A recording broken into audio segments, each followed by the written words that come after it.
everyone. We're back and we missed a week and we're sorry. But I'm sorry. Frank had to serve America. I did. I had to serve America. I had to. I did. I did my civic duty, and it's honestly like, I mean, a lot of people. I'll just say a couple things about it. A lot of people are like, "Oh, they dread jury duty. It's terrible." I mean, you can't beat the $10 a day and getting a lot of naps while they're putting you in the jury room to wait for things to happen. So those are the upsides. Downsides, I mean, like sometimes you have cases that are boring. Not in my case. I'm not going to get into specifics, but it definitely was uncomfortable at a lot of moments. But we definitely came to a verdict. We definitely did our duty. We definitely served our...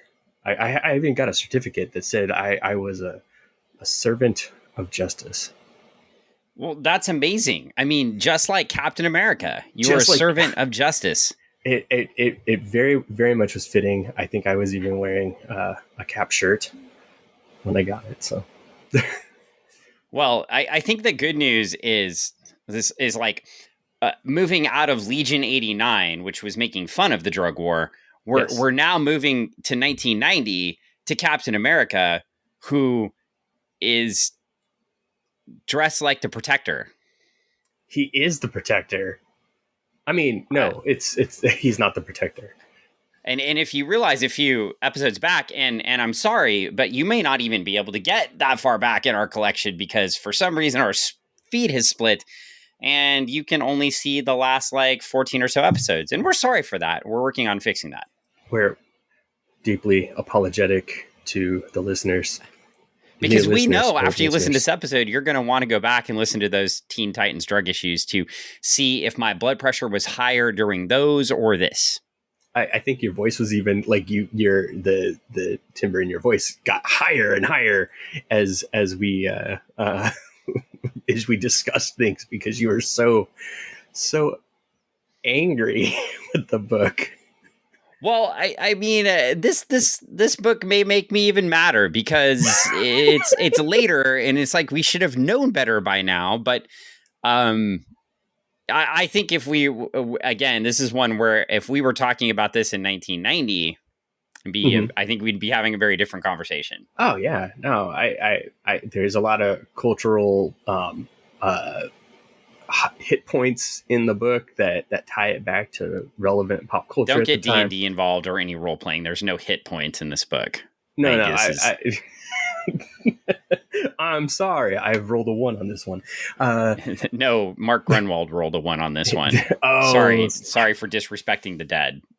But yeah, like no, they use musical bits and stuff like that, which we'll talk about. Which they have lyrics and stuff in there, and I'm like, pump up the jam. Yeah, that is the hook. We're hip. They do a couple hooks from a couple different songs, and I'm like, oh wow, okay, they're doing it. Yeah, they do that, and then they have characters like Lowlife and Tone Deaf and Jailbait, which didn't hit the mark in any era. No. But I mean, they're playing to we have to give them a name, and they're supposed to be bad people, so let's make them bad. Like naming a teenage girl Jailbait? Yeah, I know. That it's definitely not good. That's fundamentally disgusting is what it is. Yeah. Yes. It's I mean, what if she was a superhero, what would her power be? Don't answer. Just there's don't no answer. answer. There's right? no answer. Like, don't. Nope, yeah. Well, no answer. Anyway, we are into the famous/infamous storyline in our drug series. Our drug series continues, and I don't know when this drug series is going to end, but just for my own health, it may have to end soon because we're about to go through 1, 2, 3, 4, 5, 6, 7, 8-ish. Yeah. Issues of Captain America fighting drugs on the streets of Manhattan and Queens, apparently, because what I learned in this issue is that you have to go where Spider-Man lives to find out where people are dealing drugs. I mean, he hits a couple burrows. Right, but Captain you know what? America's I'm giving got away the connects. story. I'm giving away the story. You're giving away the story. We should probably just launch into this beautiful story. We have a cover drawn by Ron Lim and inking by Danny Bulanadi. And okay, this Ron Lim art feels weird to me. I don't know what's weird about it. Maybe you can tell me. It feels weird. I think the perspective just feels off because it's Cap. I mean, the cover is like Cap falling into. Yeah, that is weird. Like the Marvel symbol is like Cap running forward, and the cover's like Cap falling. So they're like going the opposite direction. It's like he's falling into. It's you know, and the Cap the title of the book to City on Ice.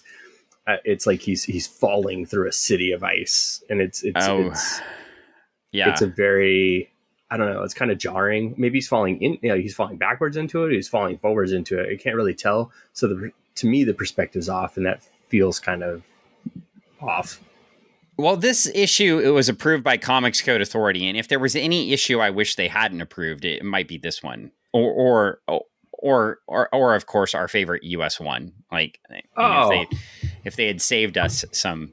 I mean, we should go. There. After all this, we should just go back and finish off the US ones. I don't have all the US ones. I only have number 1 and number 4. So we can get them. I would just say, if you want us to review more US 1, I can message me on the side. If you've got US 1 for us to review, I may go back to that. But anyway, we've got Captain America falling through the city on ice. And Streets of Poison. Oh, geez. Yeah, Streets of Poison at the top. Streets of Poison, Captain America, City on Ice. Oh, boy. Here we go. And we get Steve Rogers, born in the USA, raised to cherish the ideals of democracy, endowed with a superhuman physique, and driven to be the most capable combatant in the world. Now, as both lone crusader and leader of the renowned Avengers, he fights an ongoing battle for liberty, justice, and the American dream. Stan Lee presents Captain America. I didn't know he was I guess endowed with this, not born with, right? Okay. Yeah. That sort of makes sense. Yeah, he wasn't born with it. They put him in a machine and then jacked him up. Can I just tell you how much I wish this book would have been about punching Nazis? I understand that, but that would have made me so much happier. Like, what if all the drug dealers in the book were Nazis? Well, what if you get to issue 4 and find out that's true? You know what? I don't know. And I haven't read. You've read ahead this time, and I haven't. So I don't know.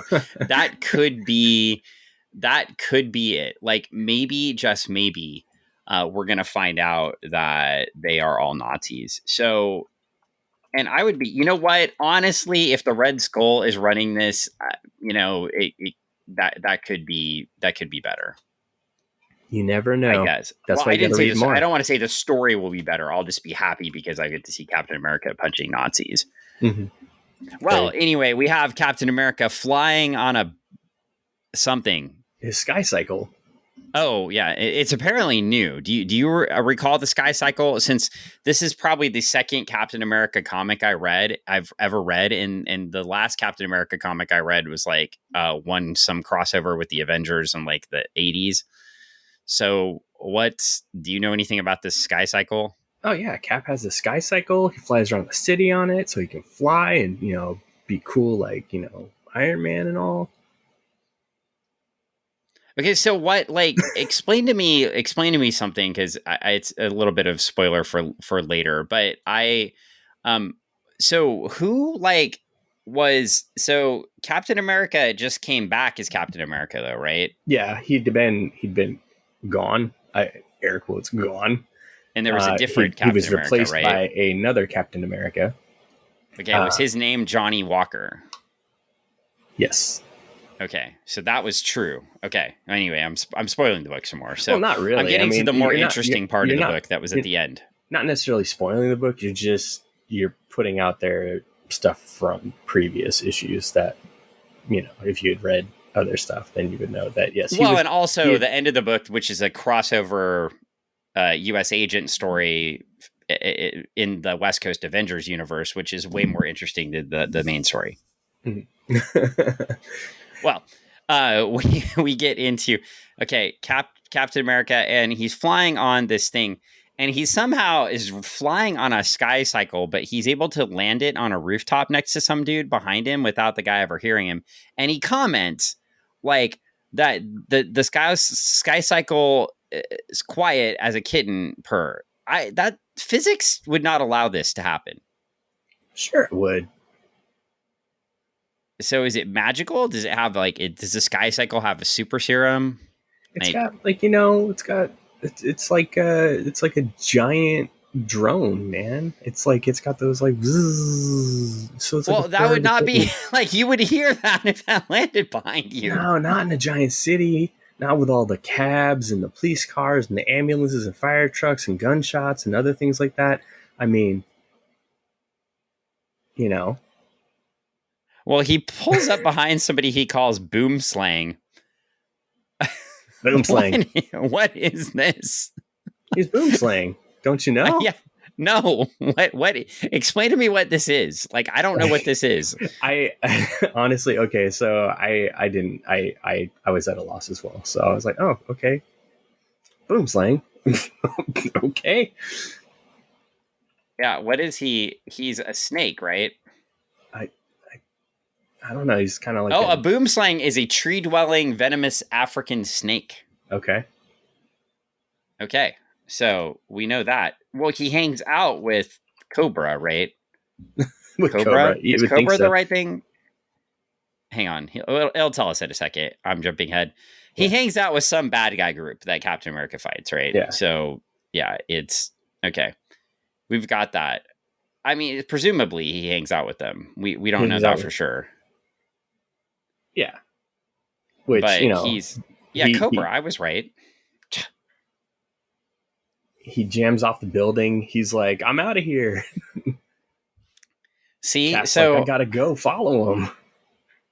I'm down with my supervillain groups in Marvel Comics. This is much... Clearly, Boom Slang, by the way, clearly inferior to every shitty villain we read in the Iron Man stories. Mm-hmm. This guy is we thought we saw some terrible villains.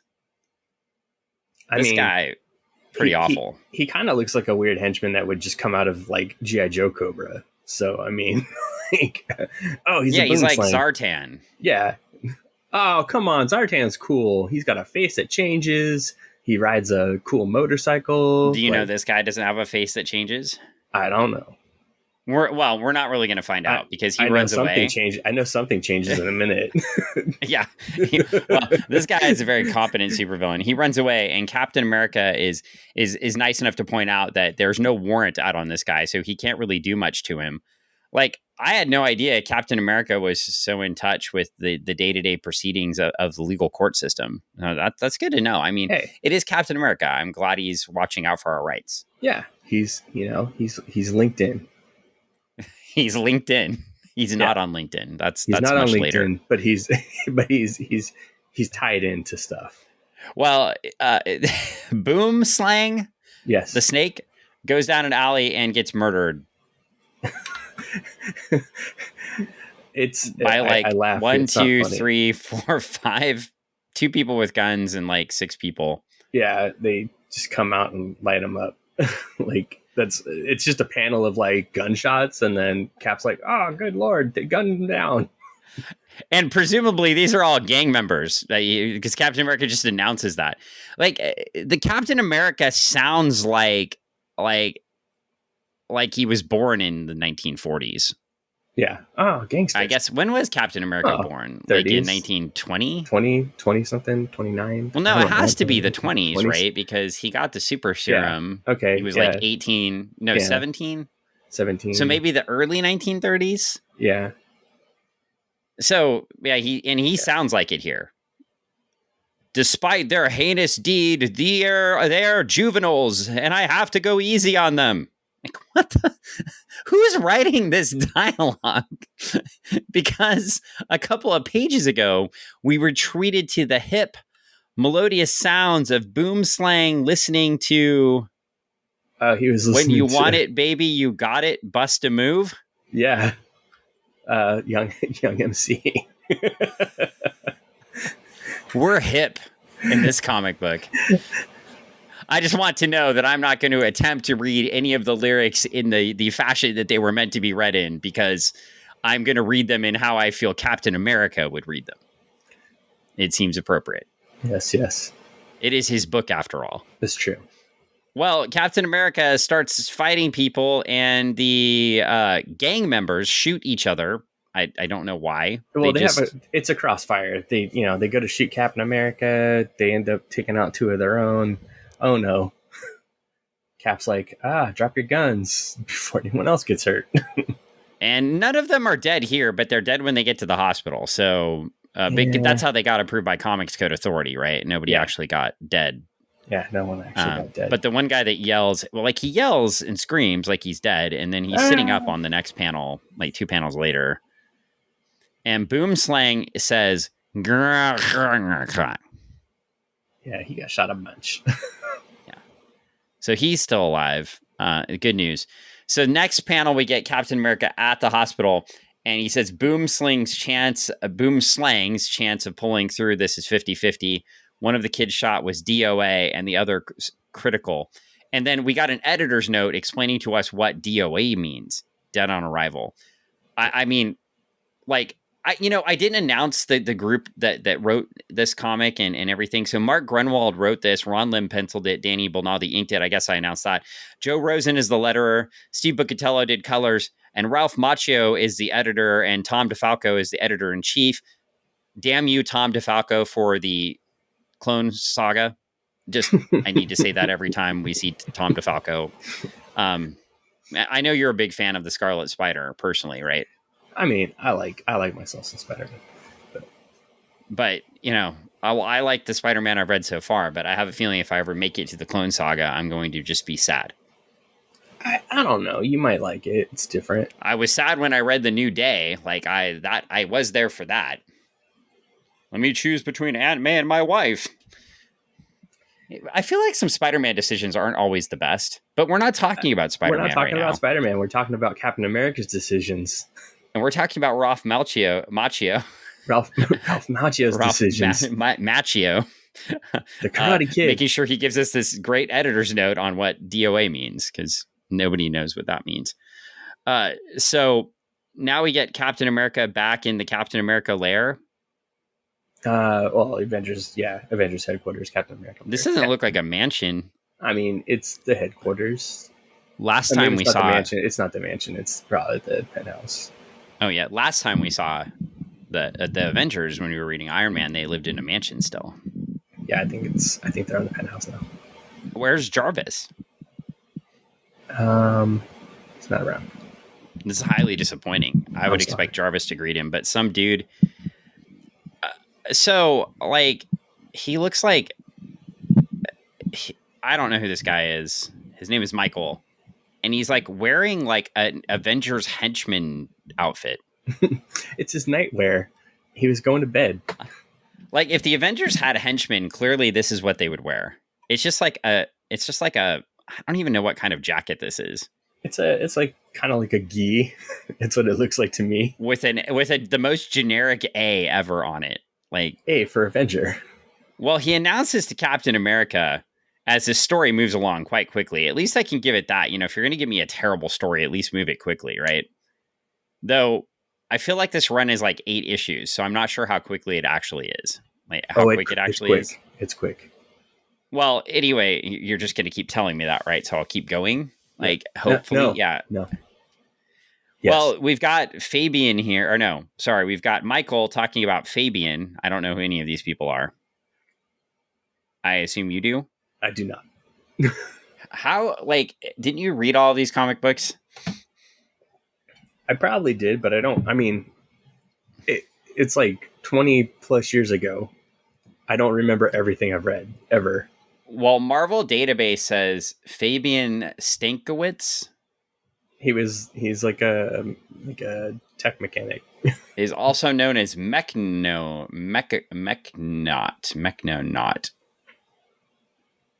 Oh, he was created by Jim Shooter and Bob Hall. Oh, okay. Hey, I have a cool art piece from Bob Hall. So do I. Well, this makes me very happy. But Jim Shooter also created him. Yeah, well, sharpshooter. Well, anyway, I'm going to interview Jim Shooter someday, and he's going to play recordings of me saying terrible things. Well, and I'm really going to want to do this interview because, he reinvigorated Legion fandom in the 1960s and gave me what I have now. And, well, what I have now is nothing, but... but you can go back to all the old ones. Yeah. Well, anyway, we get to Fabian, and we get to Fabian, and he's in a lab. Those Legion 89 books were good. Yeah, they are. They're fun. This, however... And this is great, too. And, yeah, because we can just make fun of it for an hour. So we go see Fabian, who is also in one of these. He has a turtleneck. Yeah. Fantastic. Cool. Is that a tactile turtleneck, or is that just a turtleneck? It could be a dickie. He could just, just for looks.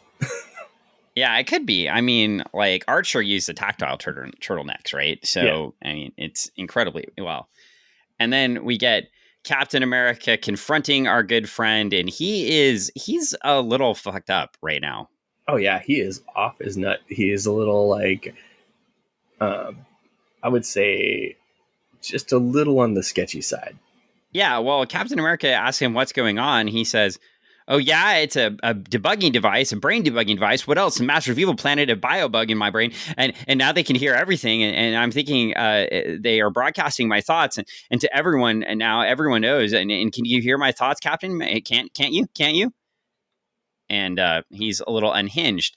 And I also would like to point out that Fabian is clearly Robert F. Kennedy Jr.'s role model. Oh, gosh. This is what Robert F. Kennedy Jr. was reading to come up with all of his amazing theories. It started right here. Mark Gruenwald, I'm sorry. Now I'm disrespecting the dead again, but this is your fault. You created Robert F. Kennedy Jr. This happened. It's unbelievable. I mean, Fabian's diatribes are... They're very similar. So, well, we get in and his next text block. I mean, it is a. Would you like me to read that to you? No, I will not. Oh, yes, you do. So much pressure around here, measuring up to your standards, the Avengers standards, because of my past and history, and always felt I had to prove. I just proved the worthy of trust. And one night after working 3 days of working straight, a friend of mine, he is in Queens. He offered me a hit, and I was so tired, I was bummed out. I couldn't say no, and man, it felt so good, and I couldn't believe it, and I just didn't feel it, and I thought it wasn't going to not put doped up or anything or high. I just found it. It just made me feel like I was on the top of things, and found out I could work longer and harder, and after and taking it and just keep it sort of, and then I needed to keep it up, and then the hit lasted me like a whole day, and it didn't know and have the side effects is except a loss of appetite. It was just a turbo like me, and it was just fine. And then just a few nights ago, and voices started. Yeah. So this breaks the 34 rule. The 34 rule is having 34 characters or pieces of word in a word bubble. A word bubble consists of what the person is speaking in their dialogue. This has 1, 2, 3, 4, 5 dialogue or word bubbles tied together with I've lost count. I'm going to say it's probably almost like it's a rough 200. It's a lot of words, a lot of characters. You don't say. I don't say. This is the kind of thing that it's a note. This is why you're saying the story is rushed, perhaps too, right? Because it feels rushed. This is maybe something we should have had a clue about in previous issues. I don't know. I haven't read the previous issues, so maybe they do talk I think about that it just drops you in, and you're going. Well, Fabian gets confronted by Captain America, and he asks him what he's using, and we find out he's using ice. Because white people can't use crack. Right, Greg? I, you know, They get better than crack. They get ice, right? they get ice. I guess in the 90s that might have been the case. It's a high, I mean, for those who are unaware, it is a higher grade version of the same drug. Right, but it's ice. It's not crack. We gotta make a point that this white guy working for the Avengers is definitely not using crack. Yeah. Sold to him by all the other white guys we're gonna see in this issue. Yeah. Essentially, because you gotta be on a higher plane here. Like we've gotta support institutional racism in our comic books. Correct. Ron DeSantis just banned this podcast in Florida. We've been banned. If we have a listener in Florida, I'm just sorry. I apologize. I was going to say that the interesting thing, I mean, in most of the comics that we've read in the past, with the Comics Code Authority stamp on it, they never use they very rarely call out a named drug. Even if it was heroin, they say, it's junk, it's smack.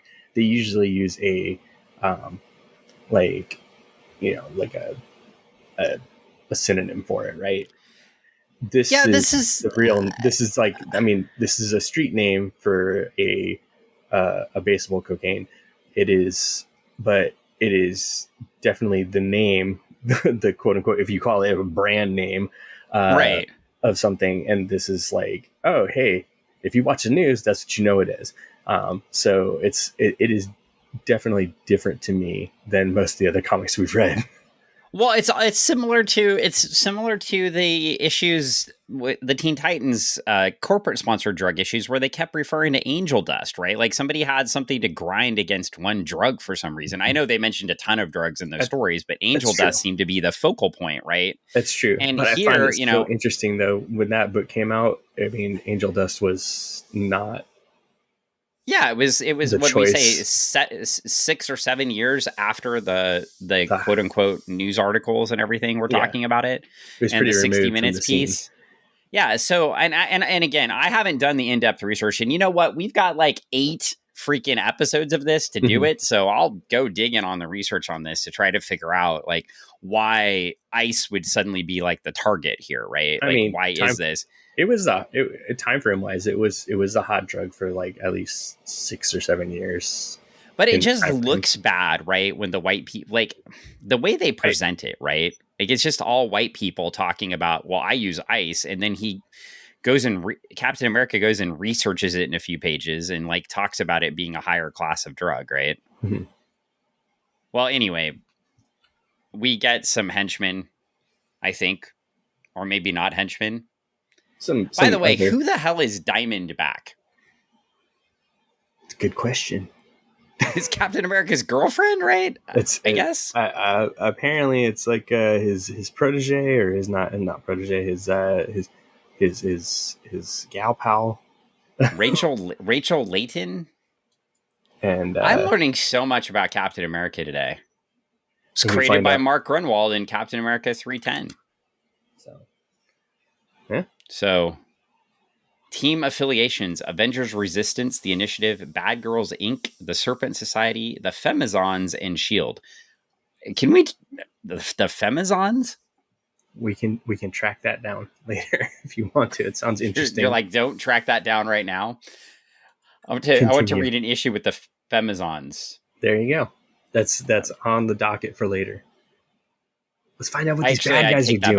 I take that back. I do not, because then you're going to trap me into some terrible comic book issue that we have to read. No. Did I pick this? You did. You let me.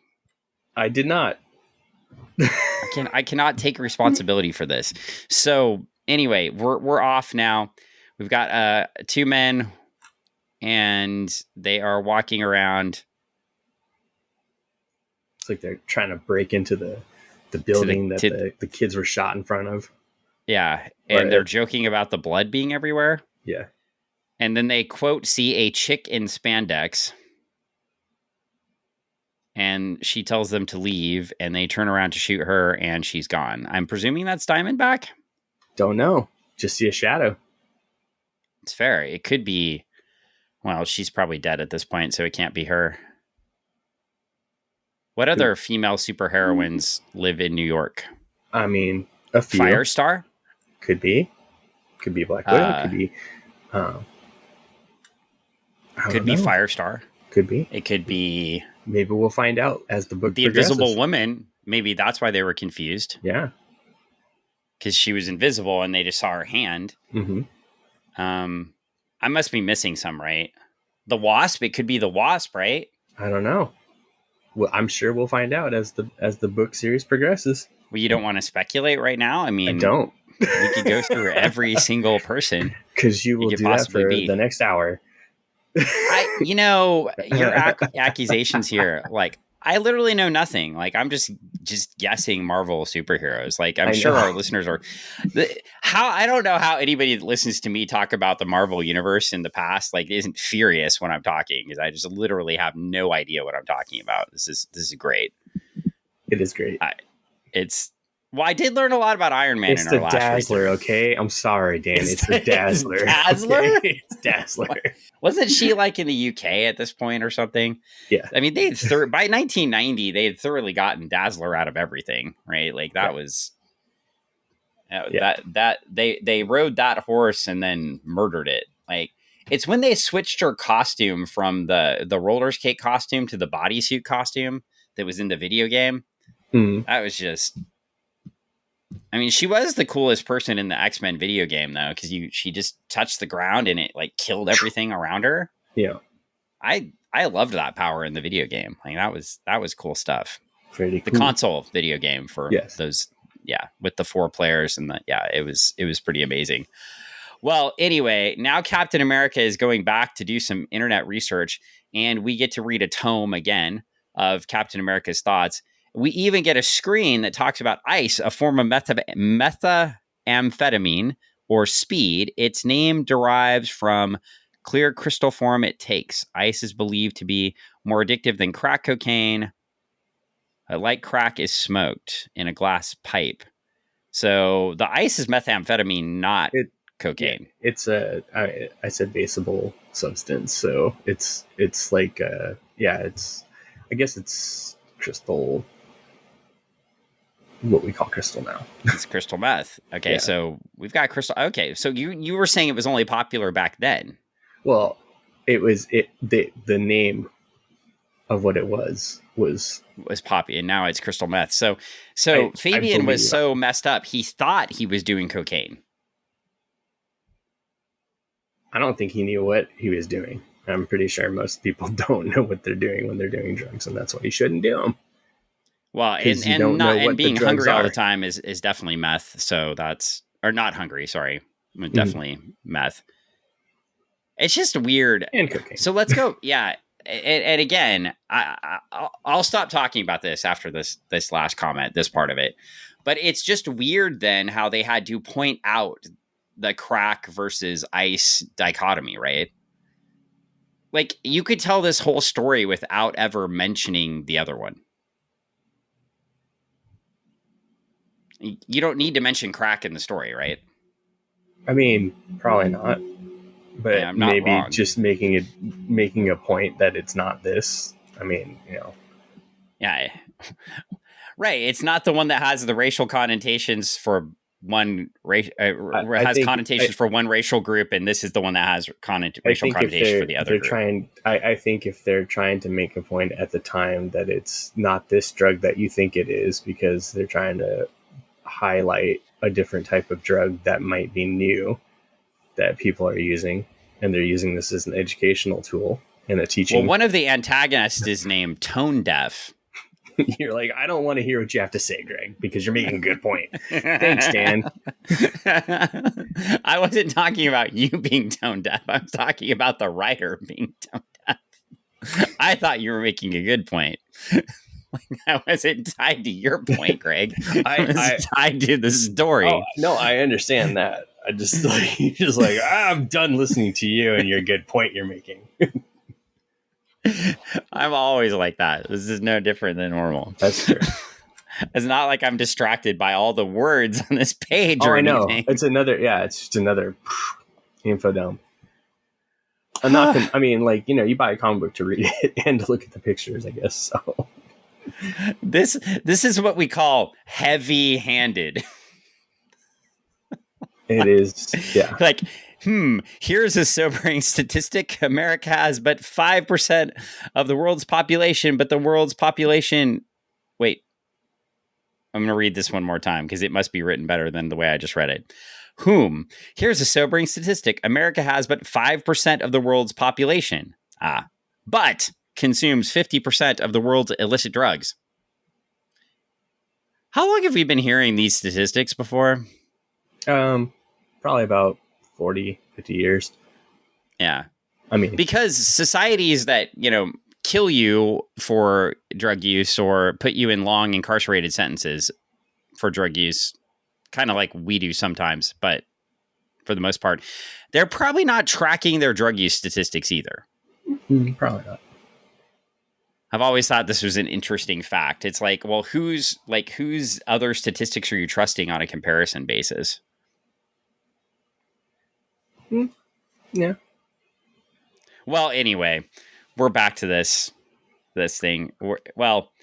Captain America is like, I think of myself as one of America's staunchest protectors. I just want to say that one more time. I think of myself as one of America's staunchest what, Greg? Protectors. Like the Protector? Like the Protector. Maybe they should team up. They should team up. We could have an amalgam verse. Yes. What would Amalgam Protector and Captain America be named? Captain Protector? Captain Protector. That's too easy. That's too easy. I ask a question and answer Protector it like normal. America? Protector America. That sounds like a condom brand. American Protector. That's like American Protector Magnum. American Protector, we insure all your vehicles, home and life. American Protector. Whatever you need, we'll fit. We also sell condoms. I'm so done with this book. Well, let's find out what happens on the next page. All right, let's find out. Oh, it's a dude. And there's more words. Lots of them. I know, more words. It's a dude. We'll sum it up this way. It's a dude in prison. He's got nothing because he can turn everything into a weapon. And he stares at a wall because, boy, oh boy, he's done with this place. So he smashes. And he's not wearing underwear. He's not wearing underwear. I noticed that part.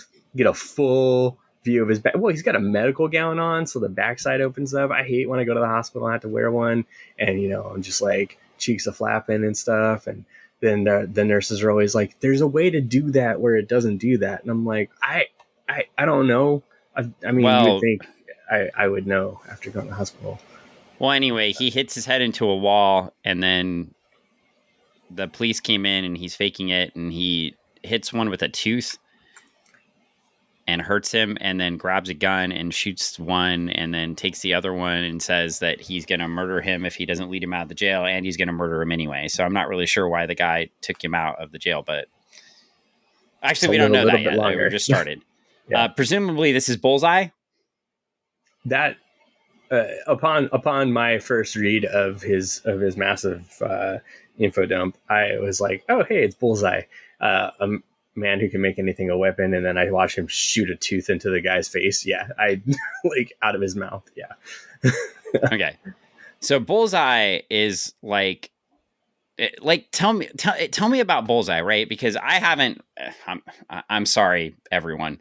I've never read the. I'm just gonna apologize now. I've never read the Frank Miller Daredevil run. So, Greg, tell us about Bullseye. He's famous for killing Elektra, right? He's famous for that. He's famous for, like I said, I mean, he is kind of like a mercenary assassin. He can kill people with just about anything, playing car toothpick, a tooth, or, he can shoot anything and usually, hits his mark. I say usually. There's been a couple of instances in which he might be a little off, but I mean, generally 99% of the time he's dead on. So, hence his name, Bullseye. Hence his name, Bullseye.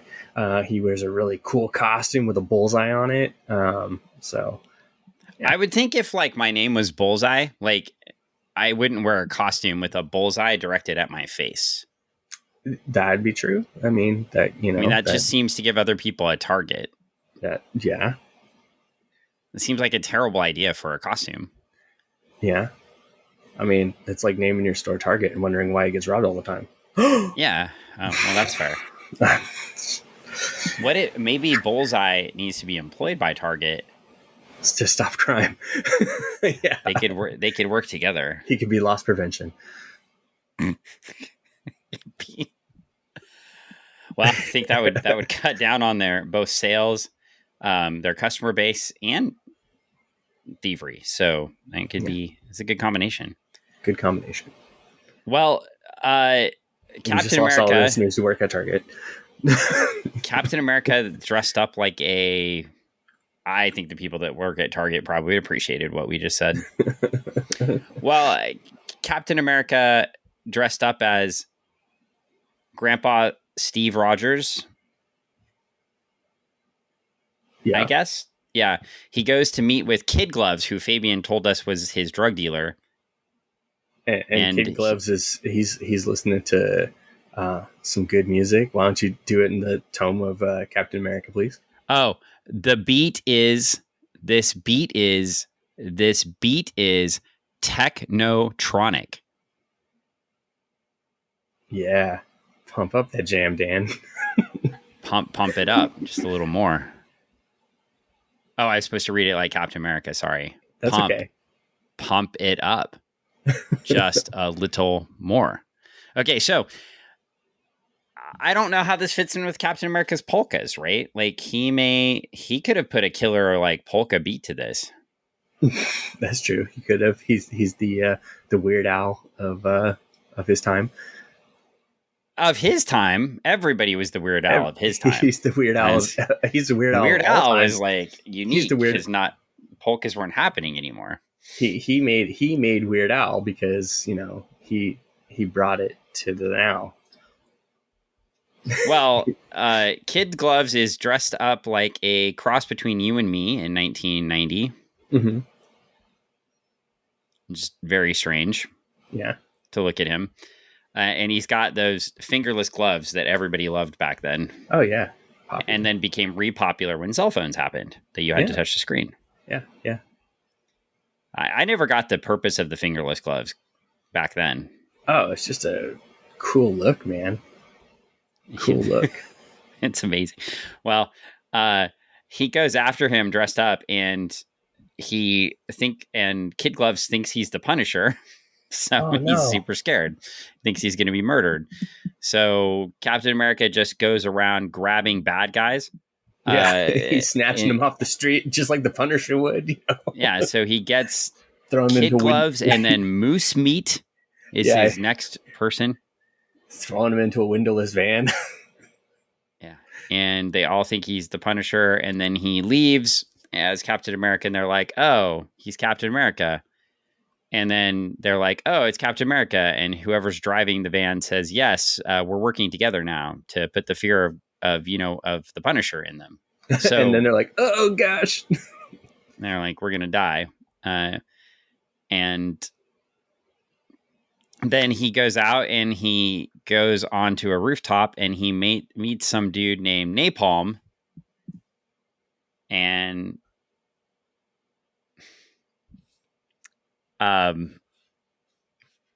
do I need to point out how racist this is? Oh, I mean, you could. Or do you want to point it out? Let's put a Asian American guy that looks like he might be a Vietnamese. Because like as soon as I saw him, I was like, oh hey, he looks just like the actor from 21 Jump Street. Yeah, and he just happens to be called Napalm, the thing we dropped on Vietnam. Yeah. So, I mean... And he says he has one trick, and he hits a button, and a big explosion happens, and we say 2 weeks later, continued in 2 weeks. We don't know what happened to Captain America, and presumably Napalm is dead, because he had one trick thing he could do. Yeah. That's what he just told us. So I can only do it once. I got one trick. I can only do it once. this is great. Yeah, it's great. I can't wait to read more. Hey, but then you get the follow-up on the next page. We do. Battlestar, Agent Provocateur at the West Coast Avengers compound in Palos Verdes. Now Greg gets excited because I know you can tell me all about the West Coast Avengers. I mean, a little bit. You read them all. I didn't read them all. I read some of them. You read many of them. I mean, a couple. And you're like, I don't remember now because that was a long time ago. I mean, that's not a lie, but you know. Well, anyway, we've got this man dressed up in a big red, white, and blue costume. Mm-hmm. He has a gun. Yeah. With the scope. And he's looking at Avengers snacks. West Coast compound. Maybe this is where Jarvis went. That looks like a mansion. It does. And he says 3 days and 4 nights, 4 Quinjet takes offs, 3 arrivals. How long has he been there? Good God. 3 supply trucks deliveries, 1 snacks. Pizza delivery, 2 limousines left and came back. This is a lot. He said still no confirmed sighting of the man. Written by Mark Gruenwald, Mark Bagley on pencils. Mm-hmm. So that's different. We've got Don Hudson on inks. Nelson Yomtov is the colorist, and Chris Eliopoulos is the letterer. Good. Mm. Okay, they're getting me on the names on this one. Oh, that's good. And the editors are the same. So there we go. And then here comes on it. Wait, so he has the exact same cycle as Captain America? Yeah. Okay, and another sky cycle. Then, Battlestar.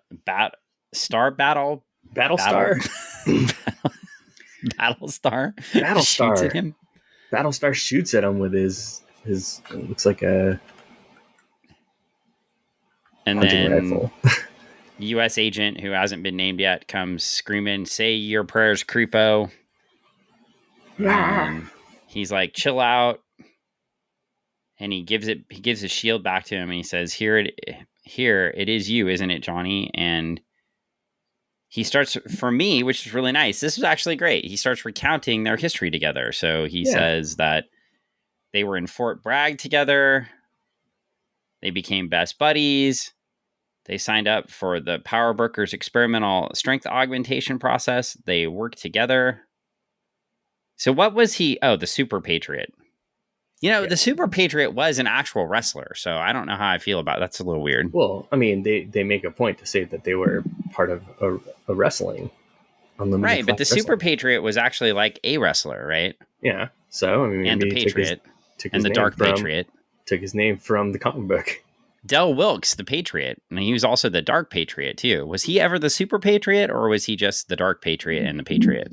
Maybe just took that name and didn't use Super Patriot because it was trademark copyright. I think there were more Patriots than Del Wilkes. But he's the one most people remember because he was in the Southern Territories, and then he had that run with Bret Hart before he blew out his shoulder. Well, you clearly don't remember, but I do. I don't. Well, I'm sorry. You should go watch it. Go back and watch a Patriot Del Wilkes match. If you know, I probably will. You could watch it on the cock. So there you go. The old Captain America. Okay, so dude becomes Captain America. Does this sound right? And the other one becomes Bucky, which is weird. Yeah, because Cap goes AWOL. He's gone. He's nowhere to be found. They need to replace Captain America with a new Captain America, and Cap needs a Bucky. So they have Johnny Walker. Well, how about, didn't he already have a Falcon? Yes, but if you're pairing these two up, I mean, they're already paired. You gotta give them both jobs.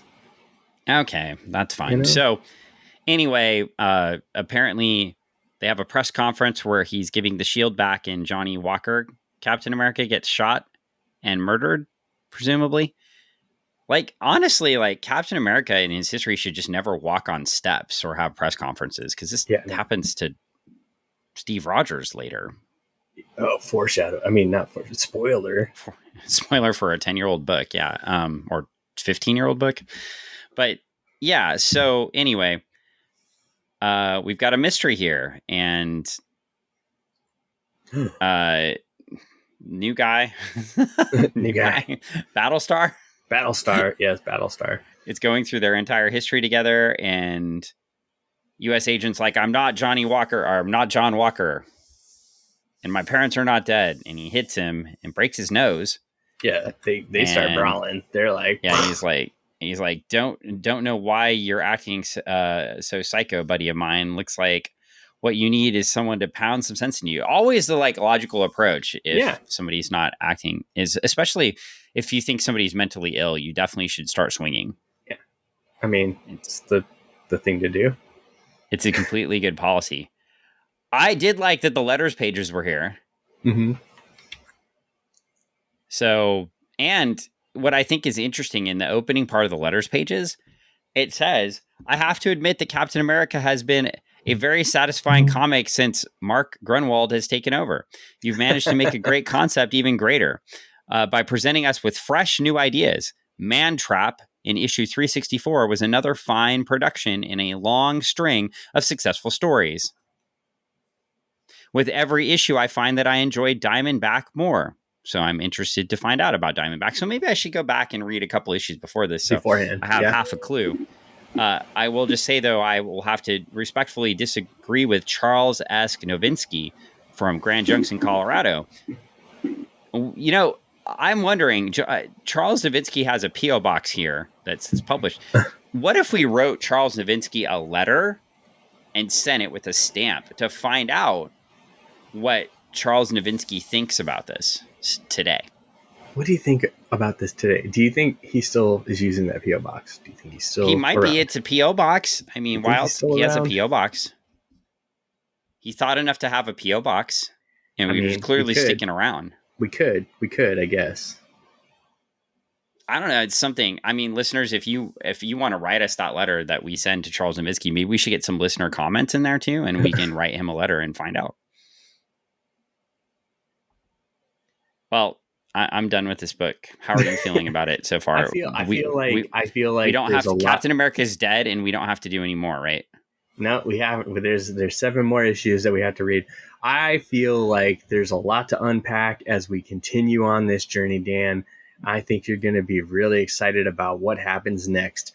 And if you don't know, if you're still not convinced after the next issue, in the next episode, boy, howdy, wait till number 3, because it just goes crazy then. It gets wild, it gets bonkers, and you're going to have to hold on to your socks. Tell me the second story stays decent. You're just going to have to wait till issue 3. Tell me the backups are okay. The backup story is, yeah, it's great. I was liking the backup stories, right? That seemed cool. Yeah. No, the backup story is great. I like the backup stories. Okay. I mean, it was, well, as a teaser for next episode, in the next episode, it looks, I have a Diamondback and a Black Widow on the cover. So, and Black Widow. Interesting. And Captain America. And the return of Bullseye holding. What? Isn't that Elektra's thing? I don't know. You'll have to find out in the next issue. I'm not sure how I feel about this. You'll have to wait until the next issue. Unfortunately, there is a next issue with Captain America alive, so we will go to it in our next episode. Greg, congratulations. I know this will be out a little bit late, but still congratulations on issue 6 of Starlight getting funded in 72 hours. Thank you. It was, I'm not going to lie, it was very stressful anytime you launch Kickstarter, it's always stressful. It's even more stressful when you're like, you really want to try to hit the funding mark as soon as possible within that first 24, 48, 72 hour time frame, because it just feels like when you're so close, and it took off like a rocket. So and we were so close for a good like 24 hours, and it was like, oh. But well, and friends, when you hear this episode, Starlight number 6 will still be up on Kickstarter. Go check it out. I bought all 3 covers because I got suckered into all 3 covers because I really like the second cover. They're all, I think it's really cool. They're all really good really covers. Cool. Well, I like the main cover too. Brett's cover is great, and you know, his artwork is like obviously like it's always good. Well, you have to get the main cover, right? Yeah. You can't skip that. But the B and C are definitely great. They're like, you get two very different takes on our characters. So, and it's nice to see. And I like, again, it's just, it's really, I mean, from me and the rest of the team, it's tremendous to see the turnout from the folks that have backed continuously through all the different Kickstarter projects that we've done for Starlight, and then to have them all turn back out again to back it, to share it, to, you know, give us messages and you know, continually tell us to keep going or whatever in our, you know, DMs and stuff like that. You know, hey, you guys are doing good, you guys are doing great. It means a lot to us, and we're just really glad that we can get this next book out to everybody. So and as soon as I have that digital book in my hands, we will be reviewing it. Oh, but no. That won't be for a while because we still have a bunch of Kickstarter days left. So yes, if you want to back Starlight on Kickstarter, go to Kickstarter, search Starlight, STARLITE, and you can buy issue 6. You can buy issue 1 through 6. You can get the digitals if you want. You can get the physical copies if you want. They're all there. Go check it out on Kickstarter because it's a good story, and I'm not going to sell you crap. It's a great story. And I'm also excited to say we may get a reprieve from Streets of Poison coming up in the next couple of weeks because I got issue 4 of Alpha Dogs. Oh, hey, Alpha Dogs. Excellent. So we can go finish up our review of Alpha Dogs as well. Oh, so that'll be cool. You know, support some independent books. You know, it's great. Yeah. Not every story has to be told by Marvel or DC Comics, even though they do good ones too. You should know me. We do a lot of DC and Marvel, so I'm not a hater on this stuff. But and big companies and like, oh, big companies, you know, I'm not like that. But what I can tell you is, you know, look across the domain of comics and see what you like. Read it and have fun. You're going to find so much stuff out there that you never knew existed. You're going to find so many stories out there that you didn't know you wanted to hear. Yeah. Or not ever want to hear, like issue 5 of Starlight. I'm so sorry, dude. I'm just teasing. It, like, my passion for this book is so much that you should definitely go read it, because obviously you can tell how passionate I am about the characters and the story. If the author and the artist can't make you care, right, they haven't done their job. And obviously I care to be this excited about, and I want to see what's next now, because you did this thing to me in issue 5 and now I want to see what happens in issue 6. So, it was so hurry fun up and give me issue 6. It was so fun to have you in the room with Brett and I when we're in Omaha, because you're just like, tell me what's going on. We're like, we just look at each other. No. Yeah. Well, and I got the whole weekend being right next to Brett complaining about what you did in issue 5. So it was just teasing him. And I want to be clear to listeners, I'm teasing these guys. Like, it's a great story, right? Like, I'm teasing them because I'm passionate about the characters in the book and was following them. So yeah. Let's go ahead. I don't have any big plugs right now, so let's wrap this thing up. Starlight's the big thing. Go check it out. And we will see you soon with more Captain America Streets of Poison. So if you want to read with us, you can read Captain America 373 for our next episode. Good luck with that one. Yeah. It's going to be great. We'll see you soon. Bye. Hit the button, Dan. You have to stop it.